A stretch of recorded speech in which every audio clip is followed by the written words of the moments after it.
आकाशवाणी गोरखपुर से भोजपुरी समाचार।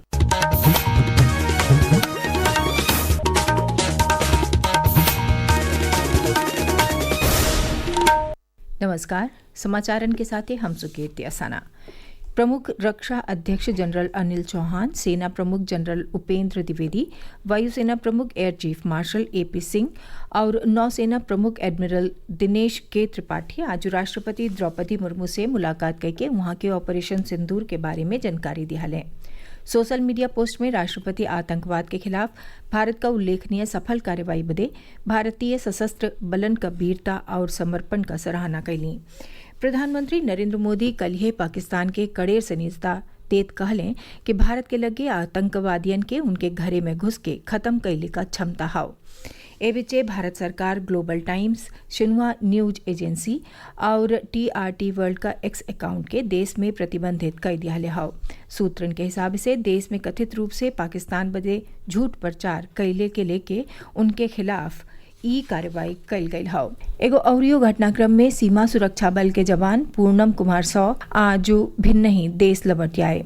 23 अप्रैल के पंजाब का फिरोजपुर सेक्टर में अंतर्राष्ट्रीय सीमा पार कैले के बाद उन्हें पाकिस्तानी रेंजर्स गिरफ्तार कैले रहले। केंद्र सरकार प्रदेश का जेवर हवाई अड्डा के लगे सेमी कंडक्टर इकाई बनवले के मंजूरी दे दियाले हवे। आज नई दिल्ली में कैबिनेट के बैठकी के बाद ई जानकारी सूचना और प्रसारण मंत्री अश्विनी वैष्णव मीडिया से बातचीत में दियाले।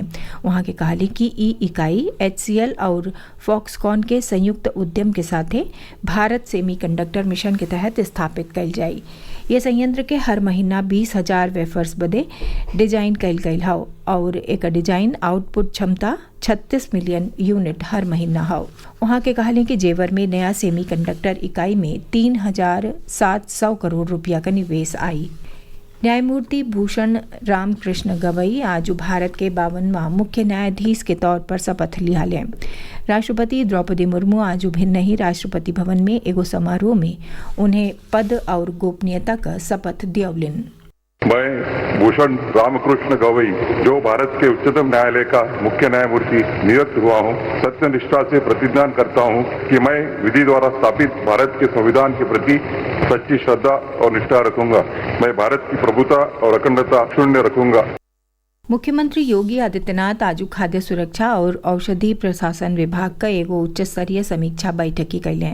ये दौरान वहां के खैले के सामान में मिलावट और नकली दवाई के कारोबार के सामाजिक अपराध के श्रेणी में रखत कहली कि ई जन स्वास्थ्य से जुड़ल गंभीर मामला हौ। एमे कौनो तरह का लापरवाही अक्षम्य हौ। एगो रिपोर्ट। मुख्यमंत्री ने अधिकारियों को निर्देश दिया कि सरकार की जीरो टॉलरेंस नीति के तहत मिलावटखोरों, नकली दवाओं के कारोबारी नेटवर्क और इस अपराध में संलिप्त लोगों के खिलाफ सख्त कार्रवाई की जाए। ऐसे लोगों को चिन्हित कर उनकी तस्वीरें सार्वजनिक स्थानों पर लगाई जाएं। मुख्यमंत्री ने दूध और दुग्ध उत्पादों की जांच के लिए विशेष टीमें बनाने को कहा। साथ ही उन्होंने पेशेवर रक्तदाताओं की पहचान कर प्रभावी नियंत्रण का भी निर्देश दिया। उन्होंने पुलिस के साथ विभागीय समन्वय बनाते हुए प्रवर्तन कार्रवाई करने को कहा ताकि नकली दवाओं के कारोबार पर अंकुश लग सके। समाचार कक्ष से मैं वेद प्रकाश पाठक। ये मौका पर food safety connect mobile app और टोल फ्री नंबर 1800-180-5533 पर चर्चा भइल। मुख्यमंत्री कहले कि ये पर आवे वाला कौनो शिकायत का निस्तारण तब्बो मानल जाओ जौने से शिकायत करे वाला मनई संतुष्ट होखे। वहाँ के खाद्य सुरक्षा और औषधि प्रशासन विभाग में खाली पदन पर जुड़ते भर्ती शुरू कैले का निर्देश दियाले। मुख्यमंत्री योगी आदित्यनाथ आज लखनऊ में आयोजित भइल भारत शौर्य तिरंगा यात्रा में हिस्सा लिया लें। इस मौका पर अपने संबोधन में मुख्यमंत्री कहलें कि पूरा दुनिया भारत का सेना के बहादुर जवानन के पराक्रम और शौर्य का लोहा मानेला। देश के जवान दुनिया के सनेसा दियाले हवे कि जो तक के छेड़ी त ओके छोड़ब नाही। वहाँ के कहलें कि विकसित भारत का परिकल्पना के साकार करे बदे राष्ट्र प्रथम का भाव के साथे कार करे के होई।